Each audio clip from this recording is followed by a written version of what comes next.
Hi అండి అందరికీ. మన తెలంగాణలో 12 సంవత్సరాలకు ఒకసారి వచ్చే సరస్వతి పుష్కరాలకైతే మేమైతే వచ్చినాము. ఇక్కడ పుష్కర ఘాటు దగ్గర సరస్వతీదేవి అమ్మవారిని అయితే కొత్తగా ప్రతిష్టాపించారు. గుడి అయితే చాలా బాగుంది. నదిలో స్నానం చేసి మనం దీపం వదిలేసి సరస్వతీదేవిని దర్శనం చేసుకుంటే చాలా మంచిది. నైట్ టైంలో 12 రోజులు సరస్వతీదేవి గంగా నదికి అయితే 12 ఆరతులు ఇస్తారు. ఓన్లీ నైట్ టైంలోనే.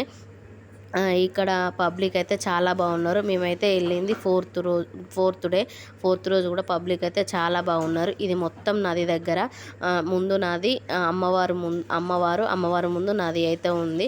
చాలా బాగుంది. అమ్మవారిని దర్శనం చేసుకున్నాక మనమైతే ఇక్కడ నుండి ముక్తేశ్వర స్వామి దగ్గరికి అయితే వెళ్ళాలి. ముక్తేశ్వర స్వామిని కూడా దర్శనం చేసుకుంటే చాలా మంచిది. మనం ఏమన్నా కోరికలు కోరుకున్న తొందరనైతే నెరవేరుతాయి. అంత పవర్ఫుల్ అంట ముక్తేశ్వర స్వామి టెంపుల్.